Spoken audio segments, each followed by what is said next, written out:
Hi, ನಾನು Sandeep from tech in Kannada. ಗಮನಿಸ್ತಾ ಇದ್ದರೆ ಇವತ್ತು ನನ್ನ ಮುಂದೆ Vivo V21 5G smart phone ಇರುವಂಥದ್ದು. ನಿಮ್ಮೆಲ್ಲರಿಗೂ ಗೊತ್ತಿರೋ ಹಾಗೆ ವಿವೋದು ವಿ ಸೀರೀಸ್ ಫೋನ್ಗಳೇನಿದೆ ಕ್ಯಾಮರಾ ಸೆಂಟ್ರಿಕ್ ಫೋನ್ಗಳಾಗಿರುವಂಥದ್ದು. ಈ ಒಂದು ಫೋನ್ನ ಸ್ಪೆಷಾಲಿಟಿ ಏನಪ್ಪ ಅಂತಂದರೆ, ಒಂದು ಫೋನಲ್ಲಿ 44 ಮೆಗಾ ಪಿಕ್ಸೆಲ್ನ ಫ್ರಂಟ್ ಕ್ಯಾಮ್ರಾ ಮತ್ತು ತುಂಬ ಪವರ್ಫುಲ್ ಆಗಿರುವಂಥ ಪ್ರೋಸೆಸರ್ ಇರುವಂಥದ್ದು.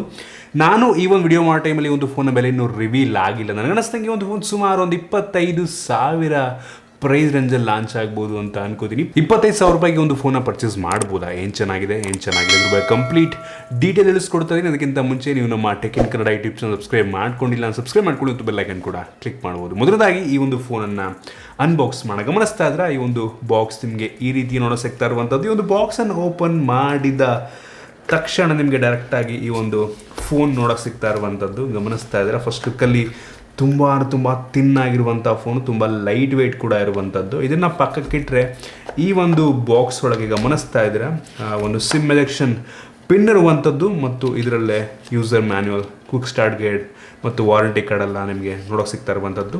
ಜೊತೆಗೆ ಒಂದು ಟ್ರಾನ್ಸ್ಪರೆಂಟ್ ಬ್ಯಾಕ್ ಕವರ್ ಕೂಡ ಇದೆ. ಗಮನಿಸ್ತಾ ಇದ್ರೆ ಒಂದು ಒಳ್ಳೆ ಕ್ವಾಲಿಟಿಯ ಬ್ಯಾಕ್ ಕವರ್ ಇದಾಗಿರುವಂಥದ್ದು. ಇದನ್ನು ಬಿಟ್ಟರೆ ಈ ಒಂದು ಬಾಕ್ಸ್ ಒಳಗೆ 33 ವ್ಯಾಟ್ನ ಒಂದು ಫಾಸ್ಟ್ ಚಾರ್ಜಿಂಗ್ ಅಡಾಪ್ಟರ್ನ ಕೂಡ ಕೊಟ್ಟಿದ್ದಾರೆ. ಗಮನಿಸ್ತಾ ಇದ್ರೆ ಒಂದು ಒಳ್ಳೆ ವಿಷಯ, ಒಂದು ಪ್ರೆಸೆನ್ಸ್ಗೆ 33 ವ್ಯಾಟ್ ಅಂತ ಅಂದರೆ. ಮತ್ತೊಂದು USB Type-C ಡಾಟಾ ಕೇಬಲ್ ಕೂಡ ಇರುವಂಥದ್ದು, Type A ಇಂದ Type-C, ಒಂದು ಒಳ್ಳೆ ಕ್ವಾಲಿಟಿಯ ಕೇಬಲ್ ಕೂಡ ಇದಾಗಿರುವಂಥದ್ದು. ಮತ್ತು ಇನ್ನೂ 2 ವಸ್ತಿರುವಂಥದ್ದು ಅಪ್ರೂಪ್ದಂಗೆ ಈ ಒಂದು 3.5mm ಹೆಡ್ಫೋನ್ ಜಾಕನ್ನು ಹೊಂದಿರುವಂಥ ಒಂದು ಹೆಡ್ಫೋನ್ನ ಕೊಟ್ಟಿದ್ದಾರೆ. ಮತ್ತೊಂದು ಕನ್ವರ್ಟರ್ ಪಿನ್ನ ಕೂಡ ಕೊಟ್ಟಿರುವಂಥದ್ದು USB Type-C ಇಂದ 3.5. ಸೊ ನಮಗೆ ಗೊತ್ತಾಗ್ತಿರುವಂಥದ್ದು ಈ ಒಂದು ಫೋನಲ್ಲಿ ಯಾವುದೇ ಹೆಡ್ಫೋನ್ ಜಾಕ್ ಇಲ್ಲ ಅಂತ ಒಂದು ಬೇಜಾರಾಗುವಂಥ ವಿಷಯ.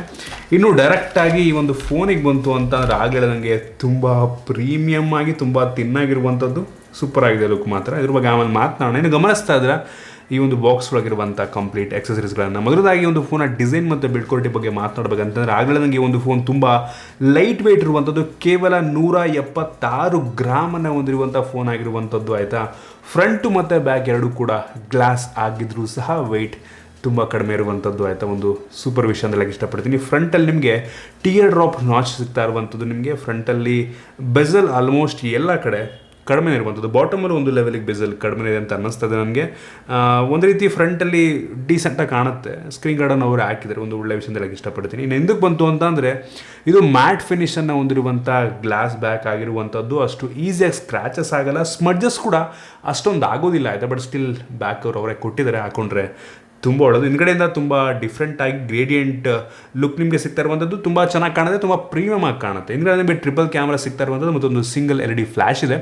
ಹಿಂದ್ಗಡೆ ಯಾವುದೇ ಫಿಂಗರ್ ಪ್ರಿಂಟ್ ಸೆನ್ಸರ್ ಸಿಗ್ತಲ್ಲ ನಮಗೆ. ಈ ಒಂದು ಫೋನಲ್ಲಿ in display finger print sensor ಇರುವಂಥದ್ದು. ಮತ್ತು ಈ ಒಂದು ಫೋನಲ್ಲಿ USB Type-C ಪೋರ್ಟ್ ಇದೆ. ಆಗಲೇ ಹೇಳ್ದಂಗೆ ಯಾವುದೇ 3.5mm ಹೆಡ್ಫೋನ್ ಜಾಕ್ ಇಲ್ಲ. ಮತ್ತು ಹೈಬ್ರಿಡ್ ಸಿಮ್ ಸ್ಲಾಟ್ ಇರುವಂಥದ್ದು. 2 ಸಿಮ್ಮು ಅಥವಾ ಒಂದು ಸಿಮ್ ಅಥವಾ ಒಂದು SD ಕಾರ್ಡ್ ನೀವು ಹಾಕೊಬೋದು.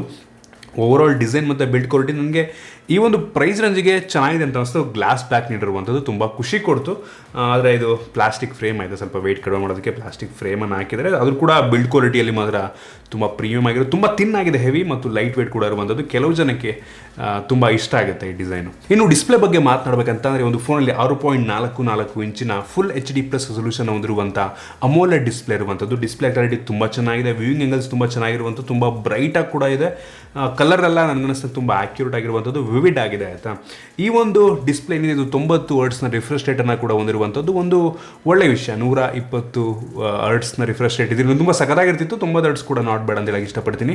ಮತ್ತು ಈ ಒಂದು ಡಿಸ್ಪ್ಲೇ HDR10+ ಸಪೋರ್ಟ್ ಮಾಡುತ್ತೆ. ಓವರಾಲ್ ಡಿಸ್ಪ್ಲೇ ನನಗಂತೂ ತುಂಬ ಇಷ್ಟ ಆಯಿತು. ಚೆನ್ನಾಗಿದೆ, ಕ್ಲಾರಿಟಿ ಎಲ್ಲ ತುಂಬ ಬ್ರೈಟಾಗಿ ಕೂಡ ಇರುವಂಥದ್ದು. 90 ಹರ್ಟ್ಸ್ ಪರವಾಗಿಲ್ಲ ಅಂತ ಹೇಳಕ್ಕೆ ಇಷ್ಟಪಡ್ತೀನಿ. ಇನ್ನು ವೇರಿಯಂಟ್ಗಳ ಬಗ್ಗೆ ಮಾತನಾಡಬೇಕಂತಂದರೆ, ಸದ್ಯಕ್ಕೆ ಒಂದು ಫೋನು 2 ವೇರಿಯಂಟಲ್ಲಿ ಲಾಂಚ್ ಆಗ್ತಿರುವಂಥದ್ದು. ಒಂದು 8GB RAM ಮತ್ತು 128GB ಸ್ಟೋರೇಜು, ಮತ್ತು ಇನ್ನೊಂದು 8GB RAM ಮತ್ತು 256GB ಸ್ಟೋರೇಜ್, 2 ವೇರಿಯಂಟು. ನನಗೆ ಅನಿಸ್ತಂಗೆ ಬೇಸಿಕ್ ವೇರಿಯಂಟ್ ಸುಮಾರು ಒಂದು 25,000ಕ್ಕೆ ಲಾಂಚ್ ಆಗ್ಬೋದು ಅಂತ ಅನ್ಕೋತೀನಿ.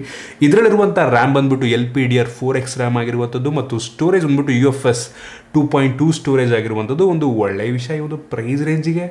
ಯೂಶಲಿ ಪ್ರೈಸ್ ರೇಂಜಿಗೆ UFS 3.1 ಕೂಡ ನಿಮಗೆ ರೀಸೆಂಟ್ ಡೇಸ್ ಸಿಗ್ತಾ ಇರುವಂಥದ್ದು. ಇದು ಕೂಡ ಪರವಾಗಿಲ್ಲ. 2.2 ಅಂತ ತುಂಬ ಫಾಸ್ಟಾಗಿ ಅಪ್ಲಿಕೇಶನ್ ಇನ್ಸ್ಟಾಲ್ ಆಗುತ್ತೆ, ಲೋಡ್ ಆಗುತ್ತೆ.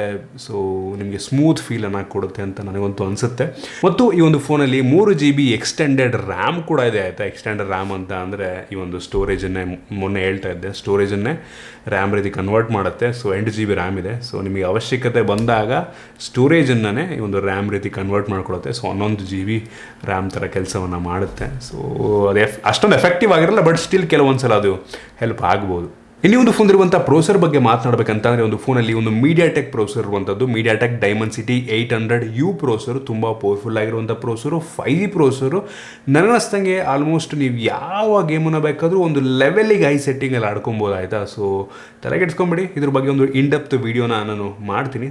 ಪವರ್ಫುಲ್ ಆಗಿರುವಂಥ ಪ್ರೋಸರು, ಡೇ ಟು ಡೇ ಟಾಸ್ಕ್ ಮಾಡೋದಕ್ಕೆ ಯಾವುದೇ ತೊಂದರೆ ಆಗೋದಿಲ್ಲ. ಡಿಸ್ಪ್ಲೇ 90 Hz ಆಗಿರೋದ್ರಿಂದ ಮತ್ತು UFS 2.2 ಇರೋದ್ರಿಂದ ಒಳ್ಳೆ ಪ್ರೋಸರ್ ಇರೋದ್ರಿಂದ ಫೋನ್ ನಿಮಗೆ ತುಂಬ ಸ್ಮೂತ್ ಆಗಿದೆ ಅಂತ ಅನಿಸುತ್ತೆ. ಪ್ರೋಸರ್ ಚೆನ್ನಾಗಿದೆ, ಈ ಒಂದು ಪ್ರೈಸಂಜಿಗೆ ಪರವಾಗಿಲ್ಲ ಅಂತ ಹೇಳಕ್ಕೆ ಇಷ್ಟಪಡ್ತೀನಿ. ಆದರೂ ಇದಕ್ಕಿಂತ ಪವರ್ಫುಲ್ ಆಗಿರುವಂಥ ಪ್ರೋಸರ್ಗಳು ಈ ಒಂದು ರೇಂಜಲ್ಲೂ ಕೂಡ ನಿಮಗೆ ಸಿಗುತ್ತೆ ಅಂತ ನನ್ನ ಒಂದು ಅಭಿಪ್ರಾಯ. ಇನ್ನೂ ಒಂದು ಫೋನ್ ಇರುವಂಥ ಕ್ಯಾಮರಾ ಬಗ್ಗೆ ಮಾತಾಡಬೇಕಂತ ಅಂದರೆ obviously camera centric phone, camera ಚೆನ್ನಾಗಿರಲೇಬೇಕು. ಈ ಒಂದು ಫೋನಲ್ಲಿ ರಿಯಲಿ ಟ್ರಿಪಲ್ ಕ್ಯಾಮ್ರಾ ಇರುವಂಥದ್ದು. ಅಲ್ಲಿ ಮೇನ್ ಸೆನ್ಸರ್ ಬಂದುಬಿಟ್ಟು 64 ಮೆಗಾಪಿಕ್ಸೆಲ್ನ ಮೇನ್ ಸೆನ್ಸರ್. ಇದು ತೆಗೆಯುವಂಥ ಫೋಟೋ ನನಗಂತೂ ಇಷ್ಟ ಆಯಿತು, ತುಂಬ ಚೆನ್ನಾಗಿದೆ. ಆ ಸ್ಯಾಂಪಲ್ಸ್ನ ಗಮನಿಸ್ತಾ ಇದ್ದಾರೆ. ಇದಕ್ಕೂ ಕೂಡ ಒಂದು ಇನ್ಡೆಪ್ತ್ ರಿವ್ಯೂನ ಮಾಡ್ತೀನಿ ನಾನು, ಗೇಮಿಂಗು ಮತ್ತು ಕ್ಯಾಮ್ರಾ ರಿವ್ಯೂನ ಒಂದು ಸಪ್ರೇಟಾಗಿ ನಾನು ಒಂದು ವೀಡಿಯೋನ ಮಾಡ್ತೀನಿ. ಅದನ್ನು ಬಿಟ್ಟರೆ ಇನ್ನೊಂದು 8 ಮೆಗಾಪಿಕ್ಸೆಲ್ ಎಂದು ಅಲ್ಟ್ರಾ ವೈಡ್ ಆ್ಯಂಗಲ್ ಲೆನ್ಸ್ ಇರುವಂಥದ್ದು. ಇದು ಕೂಡ ತುಂಬ ವೈಡ್ ಆಗಿದೆ, ಡೀಟೇಲ್ಸ್ ಒಂದು ಲೆವೆಲ್ ಚೆನ್ನಾಗಿದೆ ಅಂತ ಅನ್ನಿಸ್ತು. ಇದನ್ನು ಬಿಟ್ಟರೆ ಇನ್ನೊಂದು 2 ಮೆಗಾಪಿಕ್ಸೆಲ್ ಒಂದು ಮ್ಯಾಕ್ರೋ ಲೆನ್ಸು, ಇದೇ ನಂಗೆ ಅಷ್ಟೊಂದು ಇಷ್ಟ ಆಗಲಿಲ್ಲ, ಪರವಾಗಿಲ್ಲ ಅಂತೀನಿ. ಇನ್ನು ಫ್ರಂಟ್ ಕ್ಯಾಮ್ರಾಗೆ ಬಂತು ಅಂತಂದರೆ 44 ಮೆಗಾಪಿಕ್ಸೆಲ್ನ ಫ್ರಂಟ್ ಕ್ಯಾಮ್ರಾ ಇರುವಂಥದ್ದು ಕ್ರೇಜಿ ಅಂತ ಹೇಳಕ್ಕೆ ಇಷ್ಟಪಡ್ತೀನಿ. 44 ಮೆಗಾಪಿಕ್ಸೆಲ್ ಇದು ತೆಗೆಯುವಂಥ ಫೋಟೋ ನನಗಂತೂ ತುಂಬ ಇಷ್ಟ ಆಯಿತು. ಆ ಒಂದು ಫೋಟೋ ಸ್ಯಾಂಪಲ್ಸ್ನ ಕೂಡ ನಿಮಗೆ ತೋರಿಸ್ತಾ ಇದ್ದೀನಿ. ವಿಡಿಯೋಗ್ರಫಿ ಬಗ್ಗೆ ನಾನು ನೆಕ್ಸ್ಟ್ ವೀಡಿಯೋದಲ್ಲಿ ಮಾತನಾಡ್ತೀನಿ ಆಯಿತಾ. ಓವರಾಲ್ ಕ್ಯಾಮ್ರಾ ನನಗೆ ಅನ್ನಿಸ್ದಂಗೆ ಪರವಾಗಿಲ್ಲ, ಸೂಪರಾಗಿದೆ. ಈ ಒಂದು ಪ್ರೈಸಂಜಿಗೆ ಒಳ್ಳೆ ಫೋಟೋನ ತೆಗೆಯುತ್ತೆ ಫ್ರಂಟ್ ಮತ್ತು ಬ್ಯಾಕ್ ಅಂತ ನನಗಂತೂ ಅನ್ನಿಸ್ತು. ಆ ಸ್ಯಾಂಪಲ್ಸ್ ನೋಡಿ ನೀವೇ ಜಡ್ಜ್ ಮಾಡಿರ್ತೀರ. ಇನ್ನು ಸೆಕ್ಯೂರಿಟಿ ಬಗ್ಗೆ ಮಾತಾಡಬೇಕಂತ ಅಂದರೆ ಒಂದು ಫೋನಲ್ಲಿ in display finger print sensor ಇರುವಂಥದ್ದು ಗಮನಿಸ್ತಾ ಇದ್ದೀರಾ. In display finger print sensor ಫಾಸ್ಟಾಗೇ ಇದೆ, ಒಂದು ಲೆವೆಲಿಗೆ ಫಾಸ್ಟಾಗಿ ಅನ್ಲಾಕ್ ಮಾಡಿದೆ. ಮತ್ತು ಫೇಸ್ ಅನ್ಲಾಕ್ ಕೂಡ ಇರುವಂಥದ್ದು, ಇದು ಕೂಡ ತುಂಬ ಫಾಸ್ಟ್ ಇದೆ. ಪಟ್ ಅಂತ ನೀವು ಪವರ್ ಬಟನ್ ಕ್ಲಿಕ್ ಮಾಡಿದ ತಕ್ಷಣ ಓಪನ್ ಆಗಿಬಿಡುತ್ತೆ. ಸೊ ಒಂದು ಒಳ್ಳೆ ವಿಷಯ ನನಗೆ ಇಷ್ಟಪಡ್ತೀನಿ. ನಾನು ಬ್ಯಾಟ್ರಿ ಬಗ್ಗೆ ಮಾತನಾಡಬೇಕಂತ ಅಂದರೆ ಒಂದು ಫೋನಲ್ಲಿ 4000 mAh ಕೆಪಾಸಿಟಿಯ ಬ್ಯಾಟ್ರಿ ಇರುವಂಥದ್ದು. 4000 mAh ಕೆಪಾಸಿಟಿ ಅಂತಂದರೆ ಸ್ವಲ್ಪ ಕಡಿಮೆ, ಅಟ್ಲೀಸ್ಟ್ 4,500 ಹಿಡಿದ್ರೆ ತುಂಬ ಕ್ರೇಜಿ ಆಗಿರ್ತಿತ್ತು. ಆದರೆ ಅದು ಕಾಂಪನ್ಸೇಟ್ ಮಾಡೋದಕ್ಕೆ ಈ ಒಂದು ಬಾಕ್ಸ್ ಒಳಗೇ 33 ವ್ಯಾಟ್ನ ಫಾಸ್ಟ್ ಚಾರ್ಜಿಂಗ್ ಅಡಾಪ್ಟರು ಕೊಟ್ಟಿದ್ದಾರೆ. 33 ವ್ಯಾಟ್ ಅಂದರೆ ಪರವಾಗಿಲ್ಲ, ಇನ್ನೂ ಜಾಸ್ತಿ ಹಿಡಿದ್ರೆ ತುಂಬ ಚೆನ್ನಾಗಿರ್ತಿತ್ತು. ನನ್ನ ಅನಿಸ್ತಂಗೆ ಮಾಡ್ರೇಟ್ ಯೂಸ್ಗೆ ಒಂದು ದಿನ ಆರಾಮಾಗಿ ಬರ್ಬೋದು ಅಂತ ಅನ್ಕೋತೀನಿ ಈ ಒಂದು ಫೋನ್ನ ಬ್ಯಾಟ್ರಿ. ಇದನ್ನು ಬಿಟ್ಟರೆ ಈ ಒಂದು ಫೋನ್ನಲ್ಲಿ ಆ್ಯಂಡ್ರಾಯ್ಡ್ 11 ಬೇಸ್ ಪ್ಲಾನ್ ಆಗ್ತಿರುವಂಥ ಫನ್ ಟಚ್ OS ಇರುವಂಥದ್ದು ಆಯಿತಾ. ಸೊ ಇದು ಕೆಲವು ಜನಕ್ಕೆ ಇಷ್ಟ ಆಗ್ಬೋದು, ಯಾಕೆಂದರೆ ನಿಯರ್ಲಿ ಸ್ಟಾಕ್ ಕೆನಡ್ ಎಕ್ಸ್ಪೀರಿಯನ್ಸನ್ನು ಈ ಒಂದು OS ನೀಡ್ತಾ ಇರುವಂಥದ್ದು ಚೆನ್ನಾಗಿದೆ, ತುಂಬ ಸ್ಮೂತಾಗಿ ರನ್ ಆಗುತ್ತೆ, ಎಲ್ಲೂ ಕೂಡ ಲ್ಯಾಗಿ ಅಂತ ಅನ್ನಿಸ್ತಿಲ್ಲ ನನಗೆ. ಮತ್ತು ನಿಮಗೆ ಈ ಒಂದು ಫೋನಲ್ಲಿ ಮೋನೋ ಸ್ಪೀಕರ್ ಸಿಗ್ತಾ ಇರುವಂಥದ್ದು, ಬಾಟಮ್ ಫೈರಿಂಗು, ಸ್ಪೀಕರ್ನ ಕ್ಲಾರಿಟಿ ಒಂದು ಲೆವೆಲಿಗೆ ಚೆನ್ನಾಗಿದೆ, ಜೋರಾಗಿ ಕೇಳುತ್ತೆ. ಬಟ್ ಮೋನೋ ಸ್ಪೀಕರ್ ಹಿಡಿದ್ರೆ ಒಂದು ಪ್ರೈಸಸ್ಗೆ ಅದು ಬೇಜಾರಾಗುವಂಥ ವಿಷಯ ಅಂತ ಅನ್ನಿಸ್ತು ನನಗೆ. ಇದನ್ನು ಬಿಟ್ಟರೆ ಈ ಒಂದು ಫೋನಲ್ಲಿ ಪ್ರತಿಯೊಂದು ಸೆನ್ಸರ್ನ ಕೂಡ ಹಾಕಿದ್ದಾರೆ, ಬೇರೆ ಏನೋ ಮಿಸ್ ಮಾಡಿದರೆ ಅಂತ ಅನ್ನಿಸ್ಲಿಲ್ಲ ನನಗೆ. ನೀವು ಹಾಗಾದರೆ ಕೇಳ್ಬೋದು ಈ ಒಂದು ಫೋನನ್ನು 25,000 ಪ್ರೈಸಂಜಿಗೆ ಪರ್ಚೇಸ್ ಮಾಡ್ಬೋದಾ ಅಂತ. ನಾನಂತೀನಿ ಕ್ಯಾಮ್ರಾ ಅಂತೂ ತುಂಬ ಚೆನ್ನಾಗಿದೆ, ಕ್ಯಾಮ್ರಾಗೋಸ್ಕರ ಈ ಒಂದು ಫೋನ್ನ ಪ್ರಿಫರ್ ಮಾಡ್ಬೋದು. ಡಿಸ್ಪ್ಲೇ ಚೆನ್ನಾಗಿದೆ, 90 Hz, ಮತ್ತು ಇದರಲ್ಲಿರುವಂಥ ಸ್ಟೋರೇಜ್ ಚೆನ್ನಾಗಿದೆ, UFS 2.2, ಪ್ರೋಸರ್ ತುಂಬ ಚೆನ್ನಾಗಿರುವಂಥದ್ದು, ಕ್ಯಾಮ್ರಾ ತುಂಬ ಚೆನ್ನಾಗಿದೆ, ಸೆಕ್ಯೂರಿಟಿ ಕೂಡ ಚೆನ್ನಾಗಿರುವಂಥದ್ದು ಆಯಿತಾ. ಆದರೆ ನನಗನ್ನಿಸ್ದಂಗೆ ಈ ರೇಂಜಲ್ಲಿ, ಈ ಬೆಲೆಗೆ ನನಗನ್ನಿಸ್ದಂಗೆ ಇದಕ್ಕಿಂತ ಒಳ್ಳೆಯ ಸ್ಪೆಸಿಫಿಕೇಷನ್ ಹೊಂದಿರುವಂಥ ಫೋನ್ಗಳು ಸಿಗ್ತವೆ ಅಂತ ನನಗಂತೂ ಅನಿಸುತ್ತೆ. ಇನ್ನೊಂದು ಸ್ವಲ್ಪ ಬೆಲೆ ಕಡಿಮೆ ಆದರೆ ಗೊತ್ತಿಲ್ಲ ಎಷ್ಟು ಕ್ಲಾನ್ಸ್ ಆಗುತ್ತೆ ಅಂತ. ಒಂದು 21-22ಕ್ಕೆ ನನಗನ್ನಿಸ್ದಂಗೆ ಒಂದೊಳ್ಳೆ ಆಪ್ಷನ್ ಆಗಬಹುದು ಅಂತ ನನಗೆ ಅನಿಸುತ್ತೆ. ನಿಮ್ಗೆ ಇದ್ರ ಬಗ್ಗೆ ಏನಿಸುತ್ತೆ ಕೆಳಗಡೆ ಕಾಮೆಂಟ್ ತಿಳಿಸ್ಬೋದು. ಇದ್ರ ಬಗ್ಗೆ ಒಂದು ಡೆಡಿಕೇಟೆಡ್ ವಿಡಿಯೋ, ಈ ಗೇಮಿಂಗು ಮತ್ತು ಈ ಒಂದು ಕ್ಯಾಮರಾ ಬಗ್ಗೆ ಒಂದು ಸಪ್ರೇಟ್ ವಿಡಿಯೋ ಮಾಡ್ತೀನಿ, ಬರುತ್ತೆ, ಅದಕ್ಕೋಸ್ಕರ ವೆಯ್ಟ್ ಮಾಡಿ. ಇದಿಷ್ಟು ಈ ಒಂದು ಫೋನ್ನ ಬಗ್ಗೆ. ನಿಮ್ಗೆ ಇಷ್ಟ ಆಗಿದೆ ಅಂತ ಅನ್ಕೋತೀನಿ. ಇಷ್ಟ ಆದ ಬಿಟ್ಟು ಲೈಕ್ ಮಾಡಿ, ಶೇರ್ ಮಾಡಿದ ರೀತಿ ನಮ್ಮ ಬೇರೆ ವಿಡಿಯೋ ನಮ್ಮ tech in Kannada YouTube subscribe ಮಾಡ್ಕೊಂಡಿಲ್ಲ, ಸಬ್ಸ್ಕ್ರೈಬ್ ಮಾಡ್ಕೊಂಡು ಬೆಲ್ ಐಕನ್ ಕೂಡ ಕ್ಲಿಕ್ ಮಾಡ್ಬೋದು. ಸಿಗೋಣ ನೋಡಿದಲ್ಲಿ.